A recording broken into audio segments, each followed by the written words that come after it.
सभी को नमस्कार। आज इस राष्ट्रीय खेल दिवस के अवसर पर मैं आप सभी का केंद्रीय विद्यालय क्रमांक 2 में बहुत बहुत स्वागत करता हूं और हमारे विद्यालय की प्राचार्य महोदया पधार चुकी हैं, अतः मैं उनका भी स्वागत करता हूं। सभी शिक्षक साथियों का तथा ऑनलाइन जुड़े सभी अभिभावकगण और प्यारे बच्चों, आप सभी का बहुत बहुत स्वागत करता हूं। आज के इस दिवस के शुभारंभ के लिए मैं आमंत्रित करता हूं हमारे विद्यालय की प्राचार्य महोदया को। वे आए, मेजर ध्यानचंद जी के चित्र पर माल्यार्पण करें एवं दीप प्रज्वलित करके आज के इस खेल दिवस का शुभारंभ करें।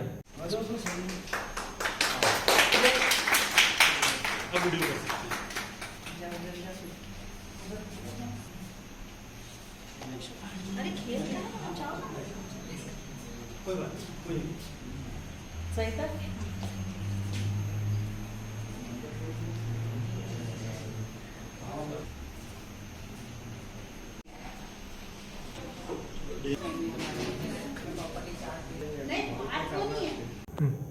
धन्यवाद मैम और सभी शिक्षक साथियों को बहुत बहुत धन्यवाद। अब मैं आमंत्रित करता हूं अपने विद्यालय के शिक्षक साथियों से कि वे क्रमशः आए और अपना उद्बोधन प्रस्तुत करें। सुप्रभात साथियों, आज हम केंद्रीय विद्यालय नंबर 2 इंदौर में वार्षिक खेलकूद दिवस मनाने के लिए एकत्रित हुए हैं। ये बहुत ही प्रसन्नता का विषय है।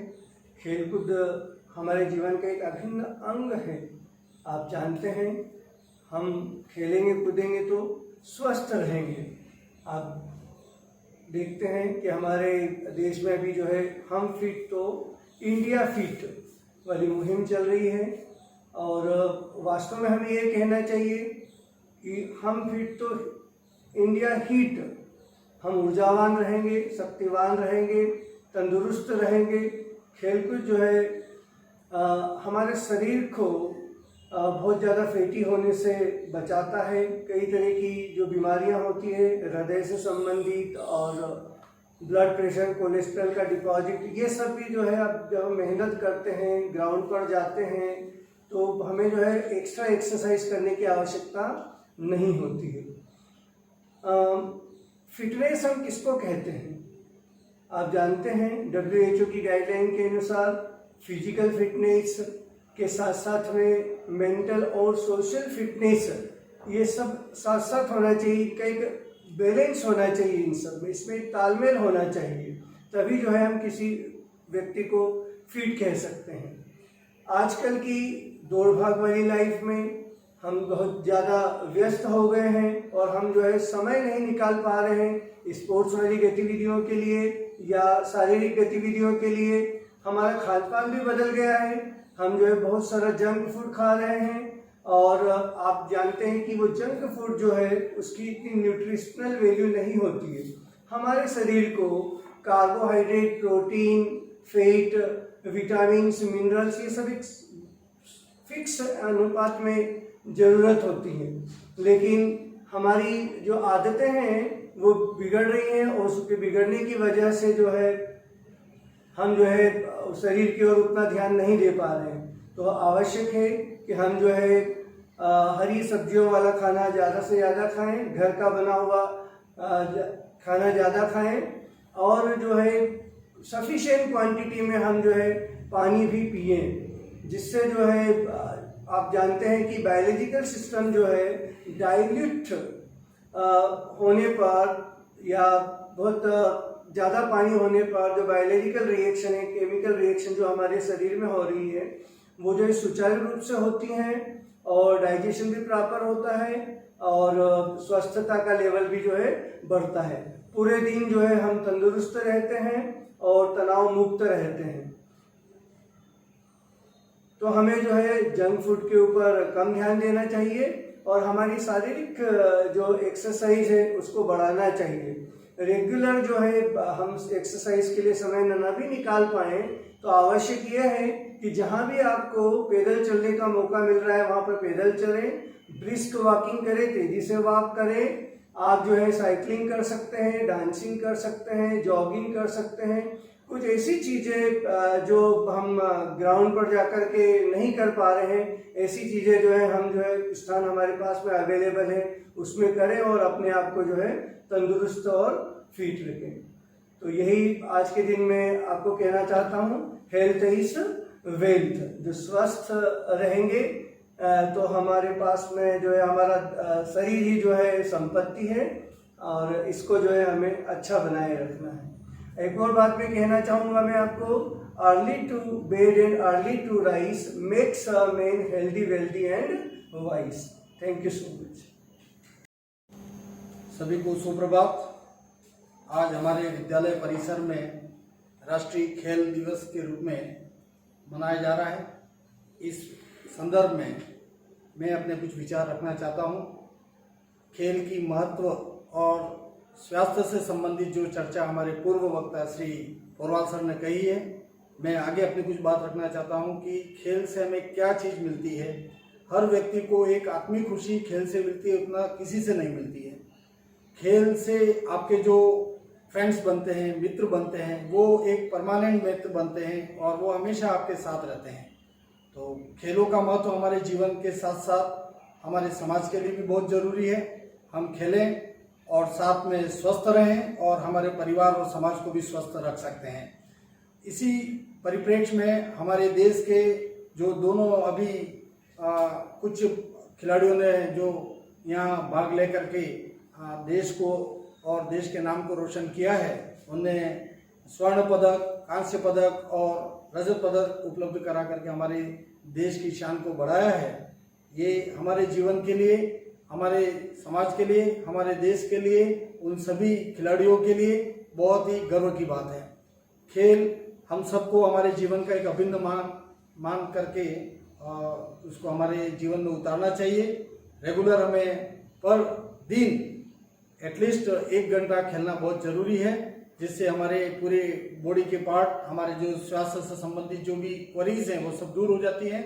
तो मैं आज के इस दिवस पे इतना ही बोलना चाहूँगा कि हमारे जितने भी स्टूडेंट्स हैं जो ये प्रोग्राम देख रहे हैं, वो अपने कोई भी दैनिक जीवन में किसी एक गेम को निश्चित रूप से अपनाएं और उसको आगे बढ़ाएं, चाहे वो व्यक्तिगत खेल हो या कोई सामूहिक खेल हो, लेकिन हमें आउटडोर गेम जरूर खेलना चाहिए। ये हमारे लिए नितांत आवश्यक चीज़ है। ठीक है, तो पढ़ने के साथ साथ खेलना बहुत ज़रूरी है। उस स्टूडेंट्स को पढ़ने में भी ज़्यादा मन लगता है जो ज़्यादा अच्छा खेलता है। यानी एक ध्यान जिसको बोल सकते हैं या कंसंट्रेशन जिसको बोल सकते हैं, वो खेलने से ज़्यादा बढ़ता है। और दूसरी, हमारे विचारों में जो त्रुटियाँ आती हैं, कमियाँ आती हैं, विचारों में जो दूसरी प्रकार की भावनाएं डेवलप होती है, वो सब गेम के द्वारा, खेल के द्वारा दूर होती है। तो मैं इस मंच से इतना ही कहूँगा कि आप अपने सभी जो भी आपके मिलने जुलने वाले हैं, आप लोग अपने जीवन में गेम को या खेल को बहुत महत्व दें और साथ में दूसरे लोगों को इसके लिए प्रेरणा प्रदान करें। धन्यवाद। Thank you very much. नमस्कार सभी को।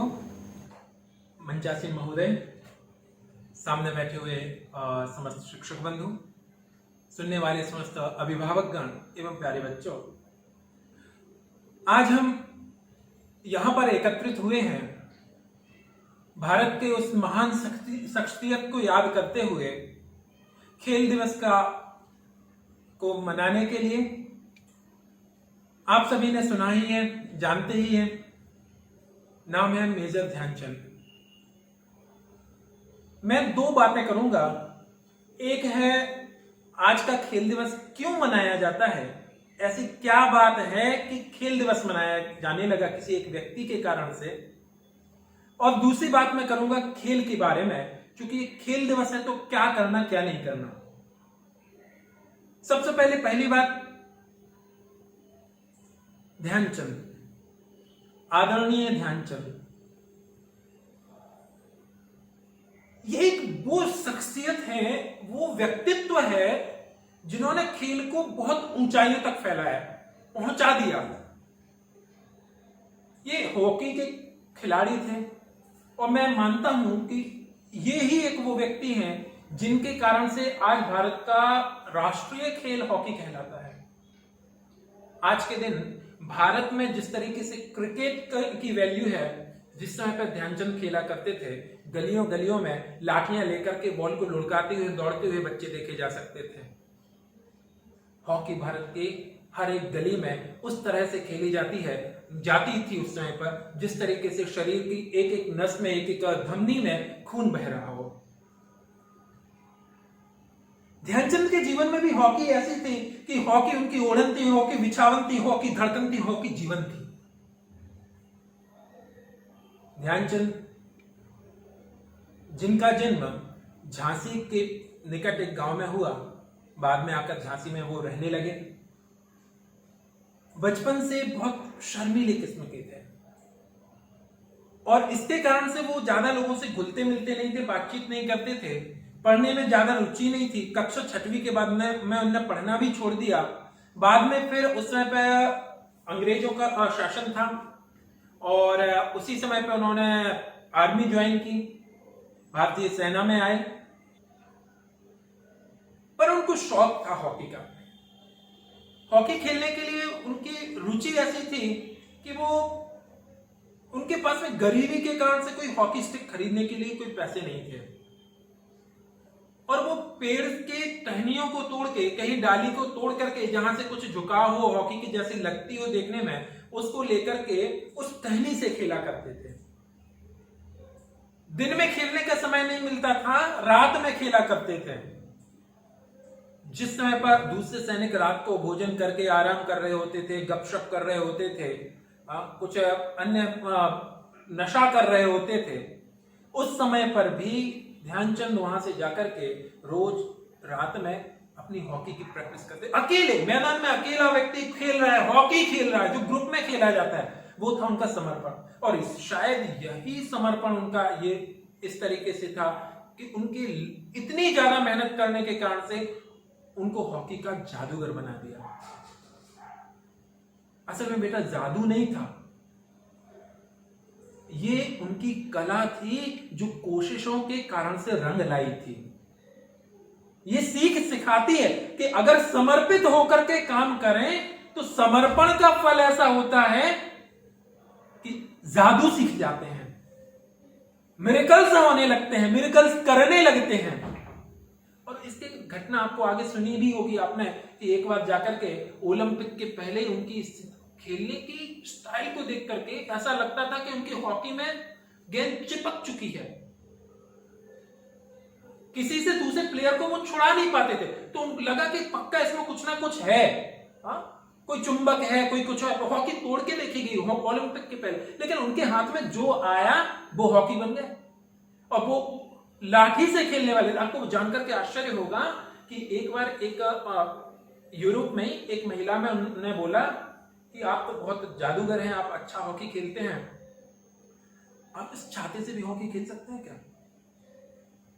उन्होंने मना किया, लेकिन उसने ज्यादा रिक्वेस्ट की, ज्यादा कुछ डिमांड की, तो उन्होंने छाते से हॉकी खेली। और जानकर के आश्चर्य होगा कि टीम में छाते सब हॉकी से खेल रहे हैं, वो छाते से खेल रहे हैं और उन्होंने गोल किया उस छाते से। हाथ में कुछ भी आ जाए वो हॉकी बन जाती थी। ये जादू था। जादू कहां से आया? वो मेहनत से आया, रात भर प्रैक्टिस करने से आया, ऐसे नहीं आ गया था। वापस आते हैं ध्यानचंद जी के जीवन पर। दिल्ली जाने का अवसर मिला, यह पहला बड़ा अवसर था। उन्होंने दिल्ली जाकर के खेला और धूम मचा दी, पहचान मिली उस व्यक्तित्व को।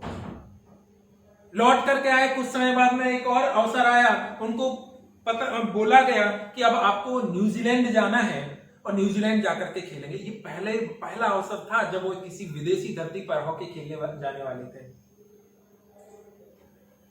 न्यूजीलैंड जाने के बारे में जब उन्हें पता चला, उन्होंने साथियों को बताया, सब कुछ हुआ, बहुत खुशी मनाई गई। और जाकर के वहां पे जब उन्होंने खेल दिखाया तो ऐसे आसानी से गोल किए कि आप विचार नहीं कर सकते। 0 के अगेंस्ट में उनके सारे गोल थे। जीत करके आए, जीत करके आने के बाद में उनका सब जगह पहचान होने लगी, सब जगह स्वागत किया गया हीरोज की तरह, उनको सब कुछ। देखो मेहनत कर रहे थे तो नंगे पैर थे, खेलने के लिए स्टिक नहीं थी, कुछ नहीं था, रात रात में खेल रहे हैं, तब भी डांट भी सुन रहे होंगे, उनके लिए दूसरा वर्कलोड भी होगा, लेकिन इस समय पर हीरोज की तरह स्वागत किया गया। बाद में जाकर के ओलंपिक्स का समय आया 1928, बहुत ही अद्भुत खेल खेला। आपको जानकर के आश्चर्य होगा कि उन्होंने ओलंपिक में जाने के पहले भारत देश में अलग अलग जो भी टीम्स थी, वहां पर उनकी टीम, ओलंपिक टीम ने यहां वहां खेला और देश के अलग अलग स्थानों पर खेला, अलग अलग क्लब के साथ खेला। उसके बाद में जब विदेश गए तो उनके लिए जाने के लिए हवाई जहाज से नहीं गए।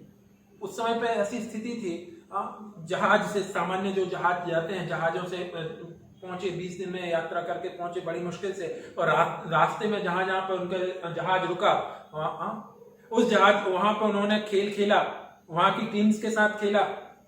सब जगह पे हालत ये थी कि 0 के मुकाबले इनके कभी 20 गोल, कभी 25 गोल, ऐसी स्थितियों में जीता। और आपको जानकर के आश्चर्य होगा कि 1928 का जो ओलंपिक हुआ था, उस ओलंपिक में भारतीय टीम को एक भी गोल नहीं पड़ा था। जितने मैचेस हुए सारे 0 के अगेंस्ट में सारे गोल किए। ये होता खेल, अद्भुत खेल। लौट करके आए, हीरो बन करके आए, सबने स्वागत किया, स्वागत करना ही चाहिए। बड़ी लंबी हाथियों पर बिठा कर निकाला गया, सब कुछ किया गया। बात 1932 के ओलंपिक की लेता हूं मैं सीधे। बहुत कठिनाइयां आई। अंग्रेजी सरकार ने मना कर दिया कि भारत से के पास में इतना पैसा नहीं है कि आपके खेलों पर खर्च करें। भारतीय हॉकी टीम को जाने को मना कर दिया। चलो आगे बढ़ी बात, किसी तरीके से हाँ हुई, और जब हाँ हुई तो जाने को सचमुच पैसे नहीं थे। आज जो जाते हैं, एरोप्लेन में जाते हैं, करोड़ों रुपए मिलते हैं, सारी चीजें होती हैं, उस समय पर जाने के लिए खिलाड़ियों के खर्चे के पैसे नहीं थे। आपको जानकर के आश्चर्य होगा कि पंजाब नेशनल बैंक ने उस समय पे लोन दिया, और लोन लेकर के वो उसके बाद गया, और उस समय पे भी स्थिति ये थी कि लोन में जितना पैसा दिया वो पैसा पूरा नहीं था, तो बंगाल हॉकी एसोसिएशन ने और कवर करके और पैसा दिया, और उसके बाद में जाकर के फिर वो पहुंचे। और पैसा कैसे चुकाया आपको पता है? पैसा उधर से जाने के पहले और लौटने के बाद में देश में अलग अलग स्थानों पर हॉकी मैचेस का आयोजन किया, उसमें खिलाड़ी ने पैसा नहीं लिया। वहां पे पैसा जो इकट्ठा हुआ वो इकट्ठा करके कर्ज को चुकाया पंजाब नेशनल बैंक का, जो ओलंपिक को खेलने के लिए गए थे। ये होती शिद्दत से, ये शिद्दत। आगे चलते हैं। 1936 का ओलंपिक, 1932 वाला ओलंपिक अमेरिका में हुआ था, 36 वाला यूरोप में, क्या बर्लिन में हुआ, जर्मनी में। जर्मनी के ओलंपिक में भी काम आसान नहीं था। उस समय पे भी ऐसी हालत थी, गरीबी की स्थिति थी, जाने को पैसा नहीं था, बड़ी मुश्किल से ऐसे जुगाड़ करके फिर पैसा लेकर वहां पे गए, वहां का खर्चा हुआ, वहां पे भी उन्होंने खेल खेला, जीता। अब आपको जानकर के आश्चर्य होगा, सारी चीजें लंबा हो रहा है, मैं नहीं बताऊंगा। उन लास्ट मैच, फाइनल मैच की बात करता हूं मैं। जर्मनी में ओलंपिक का फाइनल मैच है, वो भी जर्मनी से है, वहां की लोकल टीम से है, जहां पर उसका ग्राउंड की अच्छे से सब कुछ समझ थी। पहले नंबर पे जो जिन खिलाड़ियों को पहुंचाया था, इस तरीके से किया, कुछ वहां पे किया भी गया कि सब जब पहुंचे थे तो कहा कि भाई लोगों को बहुत प्रचार किया गया पत्रकारों के द्वारा, आप आइए, हॉकी का टूर्नामेंट देखिए, आज यहाँ पर हॉकी के अलावा आपको एक जादूगर देखने मिलेगा। बहुत चीजें प्रचार की गई, लोग आकर के मिलना चाहते थे, देखना चाहते थे ध्यानचंद जी को। वहां पर पहुंचने के बाद में आप देखेंगे एक प्रैक्टिस टेस्ट रखा उन खिलाड़ियों के साथ जो ओलंपिक टीम में नहीं खेलने वाले थे। बाद में वो जब फाइनल मैच हुआ था और वो प्रैक्टिस टेस्ट कोई काम का नहीं था, इसलिए बहुत लाइटली लिया और वो हार भी गए थे सब लोग। बाद में फिर उन्होंने जब मेन मैचेस खेले, सब में जीते, किसी एक में भी नहीं हारे, फाइनल जो टीम थी उस समय पे आपको जान करके आश्चर्य होगा कि उस समय तक हालत ऐसी थी कि आधी टीम बुखार से पीड़ित थी।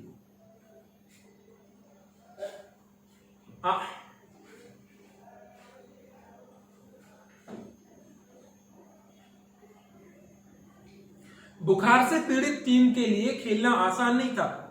ध्यानचंद जी भी पेचिश से बीमार थे, 103 डिग्री बुखार था, फिर भी वो टीम खेलने के लिए उतरी। अब सोच लीजिए जब 103 डिग्री बुखार में अगर कोई व्यक्ति मैदान में आ रहा है तब हालत कैसी होगी।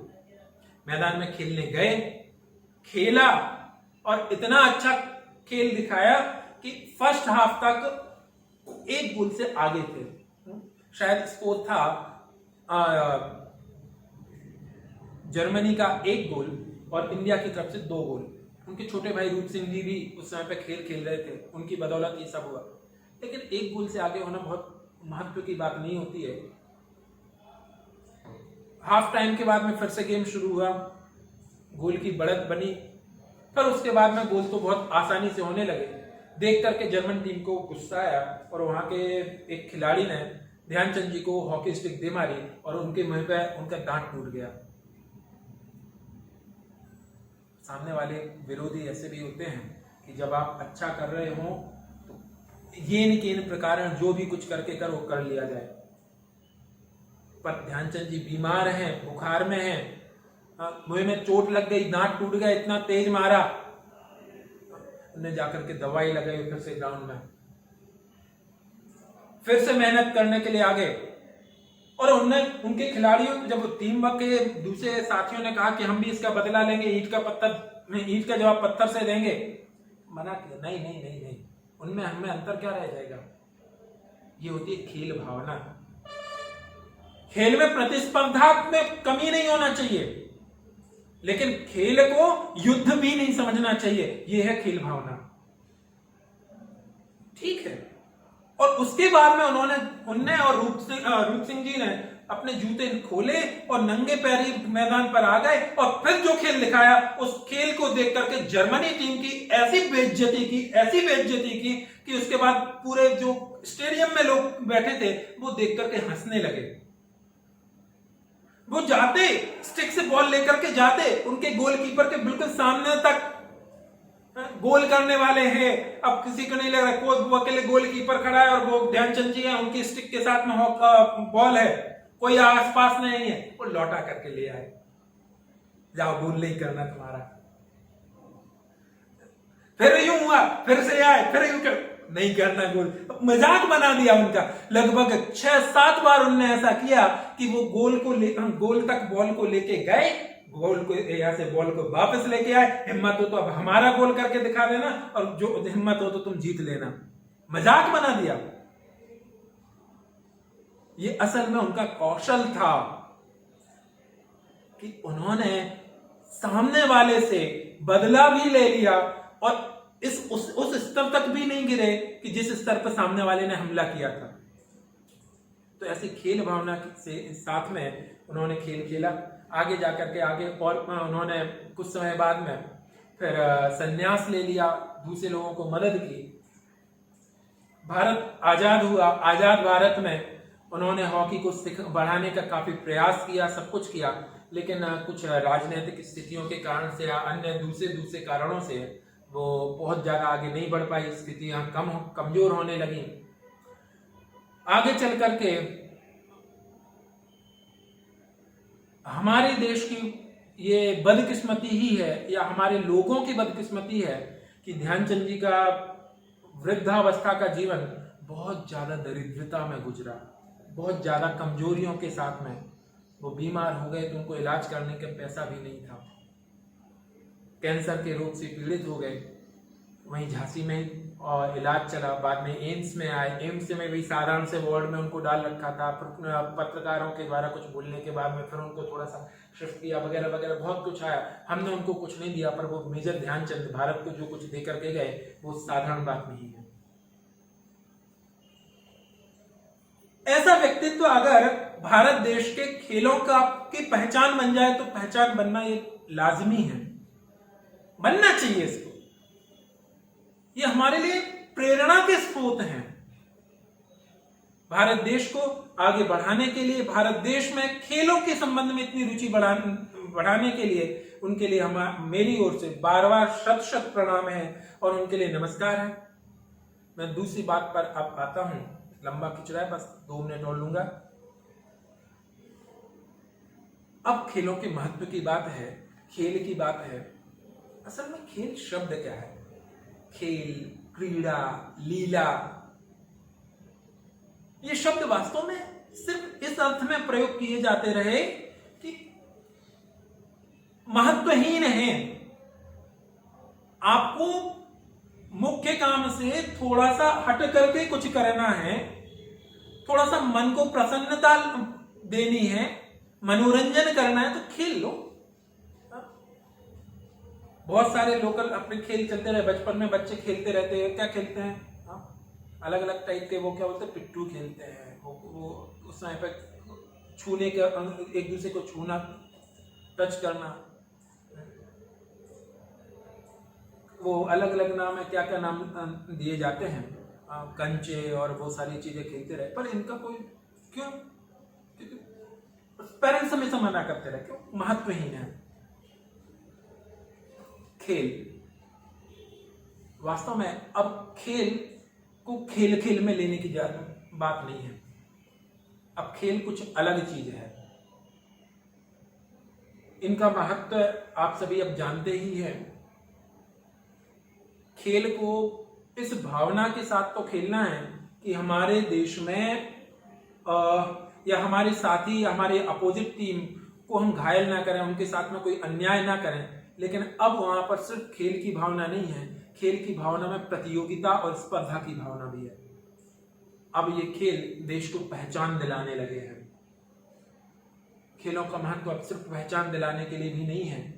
खेल आपके लिए जीत और हार, आपको कुछ महसूस कराने का काम करते हैं,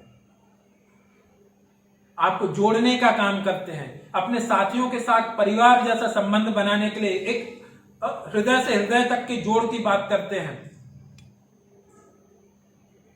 ये विरेचन भी करते। अच्छा, ये विरेचन वाली बात भी बहुत महत्वपूर्ण है।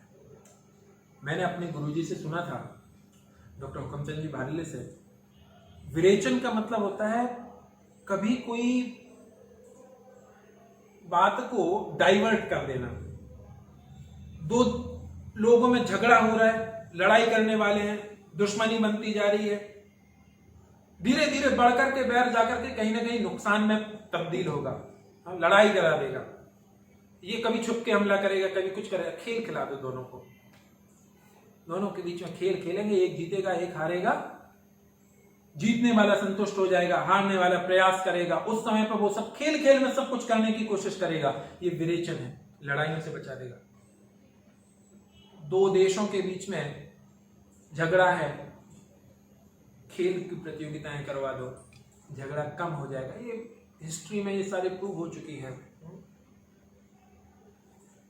तो ये विरेचन का काम भी करता है, ये स्वास्थ्य भी देता है, मानसिक रूप से भी और शारीरिक रूप से। प्रसन्नता दे करके हम मनोभावों को अभिव्यक्त करके चिल्ला लेते हैं, खेल लेते हैं, वो दौड़ लेते हैं, अंदर से सारे विकार निकाल लेता है और शारीरिक रूप से मजबूत बनाता है। ये इसलिए खेल महत्वपूर्ण है। और इन सब से ऊपर अब खेल नहीं है, खेल कैरियर है।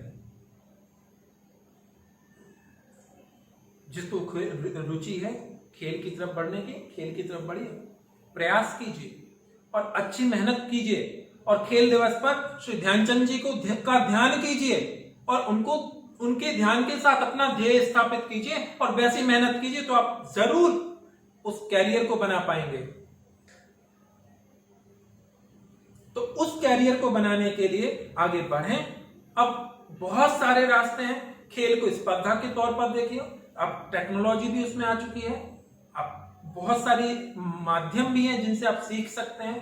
अब कोचेस भी होते हैं, आपको सिखाया भी जाता है, प्रॉपर स्टेडियम्स भी हैं। ये सारे क्यों हैं? क्योंकि इनका अब महत्व बढ़ चुका है। खेल को सिर्फ एंजॉयमेंट के लिए, टाइम पास के लिए खेलना एक अलग बात है और खेल को एक उच्च स्तर पर ले जाने के लिए खेलना अलग बात है। तो अब हम बात कर रहे हैं खेल दिवस की, और खेल दिवस ये जागरूकता बढ़ाने के लिए कि खेल को खेल खेल में ना लें, अब इसको आगे बढ़ाएं, आगे तक पहुंचाएं। तो अब आपकी जिम्मेदारी है कि आप कितने आगे तक ले जाते हैं। मैं यहाँ पर अपनी बात समाप्त करता हूँ और धन्यवाद। मंचासीन आदरणीय प्राचार्य महोदया, उपस्थित विद्वान शिक्षक साथियों और प्यारे बच्चों, जैसा कि आप सभी को विदित है कि 29 अगस्त को राष्ट्रीय खेल दिवस के रूप में मनाया जाता रहा है और ये हॉकी के जादूगर मेजर ध्यानचंद की जयंती, जिन्होंने हमें ओलंपिक में 3 स्वर्ण पदक दिलाने में अपना महत्वपूर्ण भूमिका निभाने का कार्य किया। 1928, 1932 और 1936 ये जो 3 ओलंपिक थे, इन्होंने अपनी उस करिश्माई हॉकी से देश को बहुत बड़ा गौरव दिलवाया। हॉकी में 3 गोल्ड मेडल उस समय मिले। खेल हमारे जीवन में बहुत महत्वपूर्ण भूमिका रखता है, क्योंकि कहा जाता है कि स्वस्थ शरीर में ही स्वस्थ मस्तिष्क निवास करता है और इसलिए विद्यार्थियों के लिए अच्छे शरीर के साथ साथ अच्छा मन, अच्छा मस्तिष्क होना बहुत जरूरी है और इसी के साथ उनका खेलना भी बहुत जरूरी है। खेलने के कई लाभों में सबसे बड़ा लाभ तो आपका शारीरिक लाभ है, आपका स्वास्थ्य है, जो आप जानते हैं जीवन की सबसे बड़ी पूंजी है। और वहीं हम देखते हैं कि खेलने से आगे जाकर हम उसको कहीं ना कहीं व्यावसायिक रूप से, रोजगार के रूप में भी अब आज देख रहे हैं कई लोग उसको कैरियर के रूप में अपनाने का काम कर रहे हैं। और आपके सामने अभी एक बहुत बड़ा उदाहरण नीरज चोपड़ा है, जिन्होंने हमें गोल्ड मेडल दिलाया और हमारे देश के गौरव को बढ़ाया। तो हम चाहेंगे कि आप भी इसी प्रकार खेलों के क्षेत्र में आगे बढ़ें और स्वयं के स्वास्थ्य को भी उत्तम बनाएं, देश के लिए गौरव लाने का कार्य करें। और इसीलिए मैं चाहूँगा कि अधिक से अधिक बच्चे खेलों में प्रतिभागिता करें, खेलें। और इसके इतने ही शब्दों के साथ मैं अपनी वाणी को विराम देता हूँ। बहुत बहुत धन्यवाद। सुप्रभात।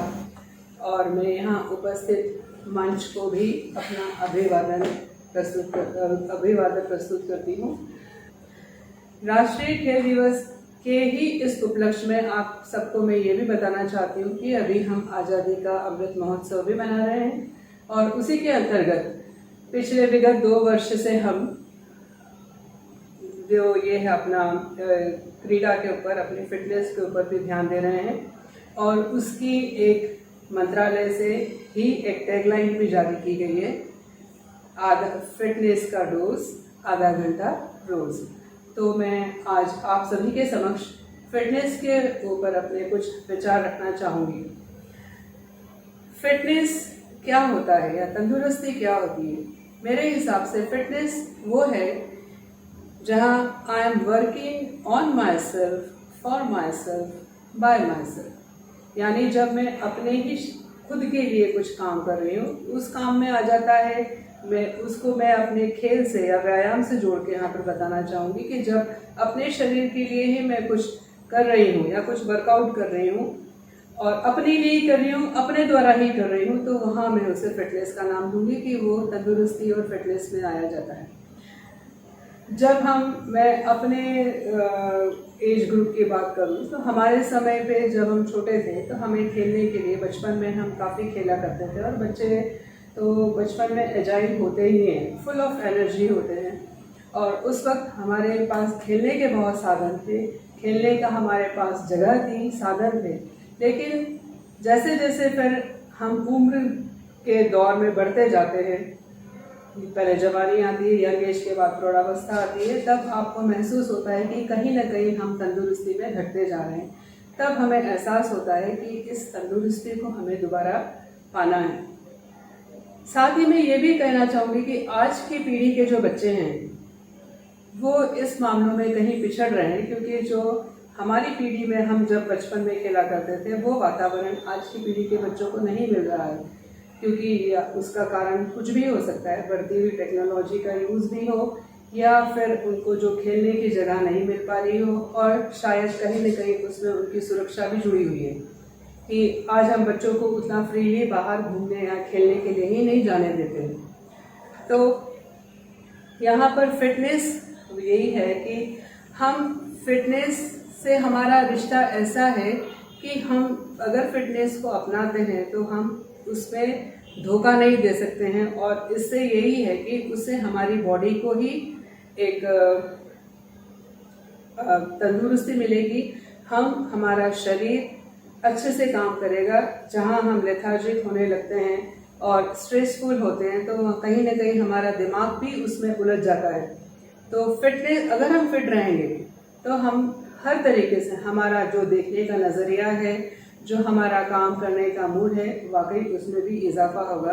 तभी कहा गया है कि तंदुरुस्ती 1000 नियामत है, यानी जो ईश्वर ने हम पे कृपा बरसी है उसमें एक तंदुरुस्ती भी है, और एक स्वस्थ मन में स्वस्थ शरीर में स्वच्छ मन का भी निवास होता है। तो हम हर चीज़ को अच्छे से कर सकते हैं, और हर चीज़ का हमारा देखने का नज़रिया भी बदलेगा, और हमारा काम करने का जो एक हमारा जो मानसिक अवस्था होती है उसमें भी हमें फ़र्क पड़ेगा। यहाँ पर मैं खुद अपना उदाहरण भी देना चाहूँगी कि ज़िंदगी की इस आपाधापी में मैं अपने ऊपर मैंने समय नहीं दिया, और जैसे जैसे मेरी उम्र की ओर अग्रसर होती गई, कई स्वास्थ्य संबंधी परेशानियों का समावेश शरीर में होने लगता है। तो मैंने सोचा, कुछ मेरे परिवार वालों का भी, कुछ मेरे बच्चों का भी इसमें योगदान है कि वो मेरे पीछे पड़े कि आप एक योगा अपने लिए शुरू कीजिए, क्योंकि वही एक मुझे अच्छा माध्यम लगा। तो आज की तारीख में मैं अपने पूरे बिजी शेड्यूल में से 1 घंटा पूरा शाम को अपनी योगिक एक्सरसाइजेस पे देती हूँ, और पिछले 2 वर्षों से मैंने इसको कंटिन्यू किया है। तो शुरू के 1 साल तो वाकई थोड़ा मैं ना तो उस चीज़ पे कंसंट्रेट कर पाती थी, क्योंकि मन तो ऐसा ही है, मन तो चाहता है कि नहीं हम अभी नहीं करें, आज नहीं करें, कल नहीं करें, पर किसी तरीके से मैंने उसको कंसंट्रेट किया, क्योंकि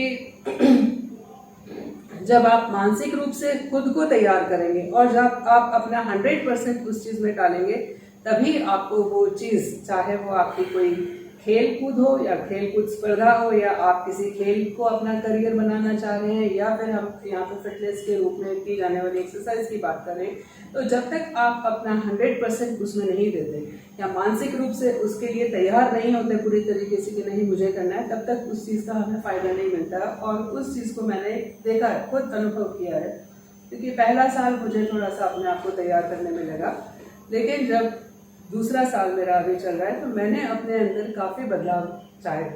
उसमें एक, आप बिल्कुल स्ट्रेसफुल रह जाते हैं, आपका मानसिक संतुलन बना रहता है, आप स्ट्रेस फ्री रहते हैं, और शरीर की जो मांसपेशियाँ होती है वो भी वाकई फ्लेक्सिबल होने लगती हैं, और आपके शरीर के जो पाचन तंत्र है या और जो भी आपके तंत्र जो काम करते हैं उनमें भी आपको कई बदलाव देखने को मिलते हैं।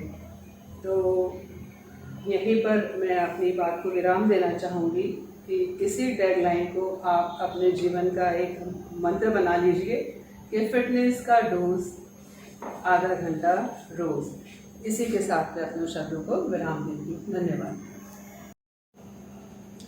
Good morning to one and all.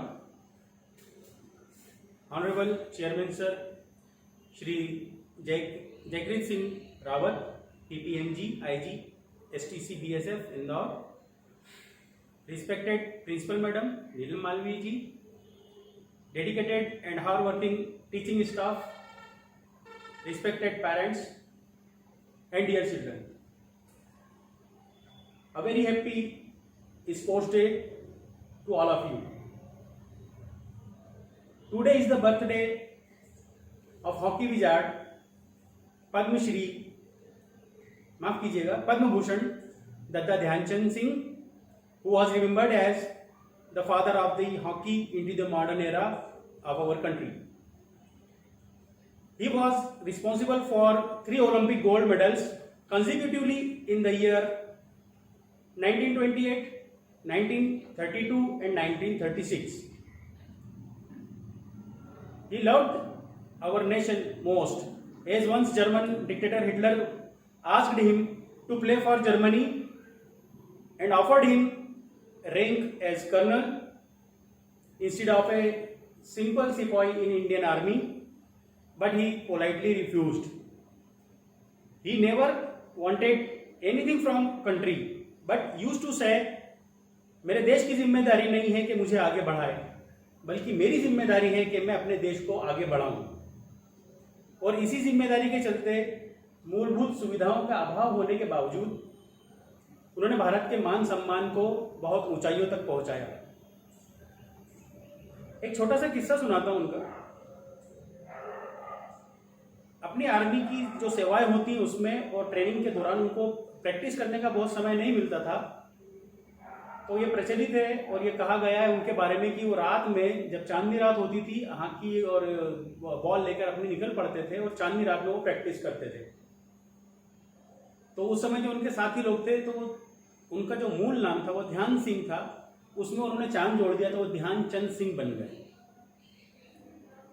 तो इसी तरह एक जो मूलभूत सुविधाओं के अभाव के बावजूद बहुत आगे जाने वाला और बहुत ज्यादा देश के नाम को आगे बढ़ाने वाला, देश के मान सम्मान को आगे बढ़ाने वाला व्यक्तित्व का धनी, जिन्हें भारत सरकार ने पद्म भूषण की उपाधि से भी नवाजा, ऐसे दद्दा को हम अपनी दिल की गहराइयों से नमन करते हैं और उनके प्रति सम्मान प्रकट करते हुए आज का यह भारत का राष्ट्रीय खेल दिवस सम्मानित करते हुए उनको अर्पित करते हैं। मैं आपको इस बारे में एक चीज और जोड़ दूं। उस जमाने में जबकि बहुत मूलभूत सुविधा नहीं होती थी, बहुत ज्यादा एक्सपर्ट एडवाइजेज नहीं मिलती थी, हर बंदा अपने ऊपर डिपेंड रहता था, अपने हिसाब से प्रैक्टिस करता था, जो उसको जानकारियां मिलती थी उसके हिसाब से वो आगे बढ़ता था। आज के ज़माने में बहुत सारी चीज़ें इंक्लूड कर दी गई हैं। आजकल बायोमेट्रिक्स और साइंस इतना ज़्यादा हर खेल में आ चुका है कि आपको बहुत ऊपर तक ले जाने के लिए प्रयास करते हैं। जैसे भी नाम लूँगा मैं नीरज चोपड़ा जी का, एक बहुत अच्छा यंग टैलेंट, जिसके बारे में पहले से ही सभी के मन में ये बैठा हुआ था कि वो निश्चित गोल्ड मेडल लेकर आ रहा है 2020 टोक्यो ओलंपिक में। आप ये देखिए कि उसका डेडिकेशन बरसों से चल रहा है। उसका जो ट्रेनर है वो उस डेडिकेशन के साथ में जो टॉर्च दिखा रहा है उसको, जो लाइट दे रहा है, जो रोशनी दिखा रहा है उसको, उस बंदे का इतना योगदान है कि वो उसको किस एंगल पे फेंकना है, कितनी प्रैक्टिस करना है, किस इंजरी से बचने के लिए आपको क्या प्रैक्टिस करना है, वो सारी चीजें उसमें इंक्लूड कर देता है। दूसरा, हमारी हॉकी टीम ने ब्रॉन्ज मेडल जीता। अच्छी बात यह है कि हमारा जो राष्ट्रीय खेल अघोषित रूप से माना जाता है उसको हॉकी का ही खेल माना जाता है। मैं उसके बारे में छोटी सी एक जानकारी देना चाहता हूँ। हम में से अक्सर लोगों को नहीं मालूम है कि हमें सिर्फ ये पता होता है कि हमने ब्रॉन्ज मेडल जीत लिया है। उसके रास्ते में क्या क्या हमने तय किया, मैं उसके बारे में छोटा सा आपको बताना चाहता हूँ। उसके बाद मैं अपने शब्दों को विराम भी दूंगा। भारत की जो पुरुष हॉकी टीम थी उसका road to bronze in Tokyo Olympics, Bharat को पूल ए में रखा गया था, जहां पर उस पहला मैच न्यूजीलैंड के साथ था। बड़ी स्ट्रगलिंग और बड़ी मेहनत के बाद भारत ने वो मैच 3 के मुकाबले 2 गोलों से जीता, जिसमें हरमनप्रीत सिंह के 2 गोल थे और रुपिंदर पाल सिंह का 1 गोल था। उसके बाद आया वो दिन जिसने सारे खेल प्रेमियों को निराश किया था, जिसमें ऑस्ट्रेलिया से हमने 1 के मुकाबले 7 गोल से करारी मात खाई थी। उस मैच के बारे में मैं ज़्यादा नहीं कहना चाहूँगा, क्योंकि वो बड़ा ही एक हार्ट को उसने बहुत हर्ट किया सभी के मानसिकता पे कि भैया हमने हॉकी टीम से हमारी, क्योंकि हमारा राष्ट्रीय खेल है तो हम हॉकी के बारे में बहुत ज़्यादा रहते हैं कि हम हॉकी में मेडल आएगा, हम हॉकी में जीतेंगे, हॉकी में हम बहुत आगे तक जाएंगे। तो उसलिए उस मैच को हम भुला देना चाहेंगे। और सेम यही चीज़ें जो वहाँ पर टोक्यो में मौजूद हमारी भारत की पुरुष हॉकी टीम थी उसने किया। अगला मैच पड़ा स्पेन से। स्पेन और जो यूरोप की शक्तिशाली टीमों में मानी जाती हैं। उसमें स्पेन भी है, ग्रेट ब्रिटेन भी है, बेल्जियम भी है, हॉलैंड भी है, जर्मनी भी है। भारत का सामना अगले मैच में हुआ स्पेन से, जिसमें 3-0 से करारी मात दी। भारत ने 3-0 से वो मैच जीता। रुपिंदर पाल ने फिर 2 गोल किए, उसमें 1 गोल सिमरनजीत सिंह ने भी किया। मैच को आगे बढ़ाना है, मैच को किस तरह से जीतना हमारे कोच बहुत अच्छे से जानते हैं। हमारे खिलाड़ी भी उसमें किस तरह से शामिल होकर अपने अटैक करना, उस सबको लेकर आए। उसके बाद अगला मैच अर्जेंटीना से पड़ा हमारा। अर्जेंटीना आपको पता है दुनिया की सबसे एक खतरनाक टीमों में से एक मानी जाती है। अर्जेंटीना की टीम पिछली बार की ब्रॉन्ज मेडलिस्ट भी टीम थी। फाइनलिस्ट जो आज के टॉप 4 टीम्स में अर्जेंटीना उसमें भी है। एक फिर दुबदुबी लगी हुई थी कि अर्जेंटीना पता नहीं भारत का क्या हाल करेगी, लेकिन आप देखिए हमारे जो नौजवान साथी हैं, जितने भी हॉकी प्लेयर्स हैं, उनकी मेहनत रंग लाई। विवेक प्रसाद ने उसमें गोल किया, हरमनप्रीत ने 1 गोल किया, वरुण कुमार ने 1 गोल किया और 3-1 से अर्जेंटीना को हमने हराया। अगला मैच पड़ा हमारा मेजबान जापान से। जापान की टीम बहुत मजबूत टीमों में नहीं मानी जाती है, लेकिन ये बात तय है कि भारत को उस मैच को जीतने के लिए भी बहुत मेहनत करना पड़ी। भारत ने वो मैच 5 के मुकाबले 3 गोलों से जीता, जिसमें गुरजंट सिंह ने 2 गोल किए थे, हरमनप्रीत ने 1 गोल किया था, शमशेर सिंह ने 1 गोल किया था और नीलकांता शर्मा जी ने 1 गोल किया था। उसके बाद आया भाई वो दिन जिसका बड़ी बेसब्री से हमें इंतजार था, 1980 मॉस्को ओलंपिक के बाद, जबकि भारत नॉकआउट दौर में पहुंचा। 1972 ओलंपिक में आखिरी बार भारत सेमीफाइनल खेला था। यहाँ पर पहली बार क्वार्टर फाइनल मैच में सामना हुआ ग्रेट ब्रिटेन से। ग्रेट ब्रिटेन दुनिया की महाशक्तियों में शामिल है हॉकी की। वहां पर भी भारत ने 1 के मुकाबले 3 गोलों से जीत दर्ज की, जिसमें दिलप्रीत सिंह, गुरजंट सिंह और हार्दिक ने 1-1 गोल किया।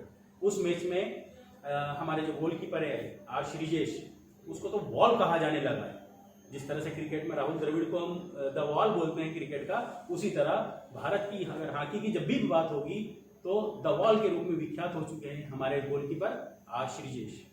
उसके बाद हम सेमीफाइनल में पहुंचे, जहां पर हमारा वर्ल्ड में टॉप सीड बेल्जियम से मुकाबला हुआ। वहां पर हम पहले 2 क्वार्टर्स तक 2-2 की बराबरी से चल रहे थे, लेकिन उसके बाद बेल्जियम ने अपना दमखम दिखाया और 3 गोल और मारकर भारत को 2 के मुकाबले 5 गोलों से हराया। उसके बाद वो दिन आया जिसका बड़ी बेसब्री से सभी को इंतजार था कि भारत की हॉकी टीम मेडल लाएगी। तीसरे नंबर के लिए यानी ब्रॉन्ज मेडल के लिए मुकाबला पड़ा था जर्मनी से। जर्मनी आप सब जानते हैं महाशक्ति है, हॉकी की भी और दूसरे खेलों में भी बहुत महाशक्ति है, बहुत मेहनती टीम है। वहां पर आखिरी मिनट तक किसी को नहीं पता था मैच किधर गिरेगा, जर्मनी की झोली में, भारत की झोली में, कभी भारत की झोली में, कभी जर्मनी की झोली में। अंत में 5 के मुकाबले 4 गोलों से उस मैच का फैसला आया, जिसके अंदर सिमरनजीत सिंह ने 2 गोल किए, हार्दिक सिंह ने 1 गोल किया, हरमनप्रीत सिंह ने 1 गोल किया और रुपिंदर पाल ने भी 1 गोल किया। 5 के मुकाबले 4 गोलों से हमने वो मैच जीता और ब्रॉन्ज मेडल अपने नाम किया। इसमें जो अभी तक नहीं होता आया था, हमारे माननीय प्रधानमंत्री श्री नरेंद्र मोदी जी ने मैच खत्म होने के कुछ देर पश्चात ही वीडियो कॉलिंग की, वहां पर मौजूद हमारे सभी खिलाड़ियों को बधाई भी दी और आगे के मैचों के लिए उन्होंने शुभकामनाएं भी दी। ये था हमारा रोड टू ब्रॉन्ज यानी ब्रॉन्ज मेडल के लिए हम भारतीय हॉकी टीम का सफर, जो कि हमारा घोषित रूप से राष्ट्रीय खेल है। और दादा ध्यानचंद जी जो कि खुद एक हॉकी के जादूगर माने जाते हैं, उनके जन्म दिवस के रूप में जो हम राष्ट्रीय खेल दिवस मना रहे हैं, मैं उसका यहाँ पर अपनी तरफ से सभी सहयोगियों का धन्यवाद अदा करता हूँ। जय हिंद, जय भारत। सभी शिक्षक साथियों को बहुत बहुत धन्यवाद। और अब मैं आज के दिन पर अपना उद्बोधन देने के लिए आदरणीय प्राचार्य महोदया को आमंत्रित करता हूं, वे आए और अपना उद्बोधन दें। Today we have gathered here to celebrate the National Sports Day. First of all, I welcome our chairman BMC, IG STC BSF Secretary Sir, all the respected members of our BMC, respected teachers, dear parents and students who will be viewing this program in an online mode. It's a matter of privilege to me that I am presenting here the welcome speech for the celebration of this auspicious day. I will be speaking a few lines on the importance of games and sports in the life of each and everyone, especially in the life of students. Students, we know that games and sports are an integral part of a student's life. Students should study hard to be successful in competitive examinations, but he should also play games and sports to enjoy the health and vigor of life. Along with bookish learning, a student should spend his time on games and sports. There are many people who give importance only to bookish knowledge. Indeed, there is often no provision for games at all. In the Western countries, education of boys and girls is no longer confined to the lecture theatres alone. Monotony of lectures has been very much minimized by outdoor activities, and participation in games and sports and various athletic feats will generate healthy competitive spirit and interest in life among students. The same is to be practiced in our system as well. Sports and games are important for the all-round development and an important part of our routine. Moreover, along with the routine education, they help us to shape our personalities. Also, they keep our bodies strong, healthy and fit. It gives us a change from the same old routine and relaxes our mind and body. It is important because it is a useful means of entertainment as well as a way to do physical activity. Moreover, they build character and give a huge amount of energy and strength. One who is constantly involved in sports and games activities, he or she has a good mental health and physical growth and development. Also, it helps us to learn many new things in life. It assists us in building confidence, develops our personalities and maintain mental and physical balance. Sports and games help us to tackle and learn about how to overcome tension. Also, it develops the habit of working in a team by developing a sense of friendliness among the team members. It also makes the person with mental and physical toughness by shaping the body and mind and removing laziness and tiredness. It improves the blood circulation through the body, therefore improving the physical and mental well-being of the person. These sports and game activities make a person more capable of high level of efficiency. It removes the mental exhaustion and makes us more capable to do any hard work. In the modern education system, sports and games are an integral part of the syllabus and make education interesting, enjoyable and tension-free. Nowadays, education is considered as incomplete without the involvement of sports and games activities. These activities draw more attention from the children towards the study. The activities are important and necessary for the children and the young generation as it stimulates mental and physical growth. It improves their memory level, learning capacity and concentration level. A child can be a famous national or international sports personality if from childhood he or she practices the sport or game regularly. Children need to participate in all the sports competitions of their schools and colleges as it removes their hesitation and motivates them to go ahead in life. For good sportsmen at school or college level, sports and games are a nice career option for them in the future. Furthermore, it gives them the opportunity to grow in life and earn name and fame from it. At present, every school in the country is developing facilities and infrastructure in this area so that the students having an interest in sports and game activities can get a better path to go ahead. The sports and games have been included in NEP 2020 and this is to be implicated and inculcated with all the subjects. Along with the bookish knowledge, sports and games are also very important.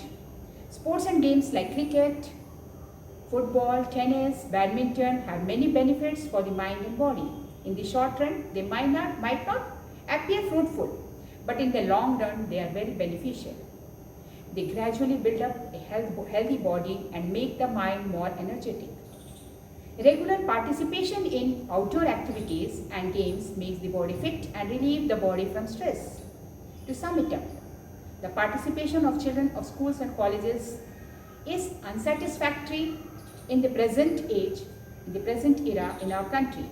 And for improving this, the teachers and staff needs to motivate students to participate in sports and games. They need to tell them about the importance and benefits of sports and games so that their lifestyle can improve. This will also increase their mental and physical health level. So today, students, we all must take a pledge that we'll all include one or the other game or sports in our life and also motivate others to do so that we play a positive role in building a healthy society.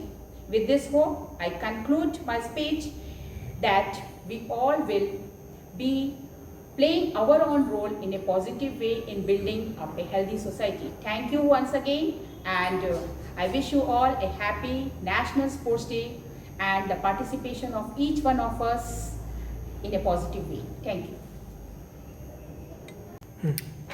बहुत बहुत धन्यवाद ma'am. और आज के इस कार्यक्रम को सफल बनाने के लिए आप सभी का प्रत्यक्ष एवं अप्रत्यक्ष रूप में जो सहयोग प्राप्त हुआ है उसका आभार व्यक्त करने के लिए मैं आमंत्रित करता हूं आदरणीय सुधीर सोनी सर को। वे आए और धन्यवाद ज्ञापित करें।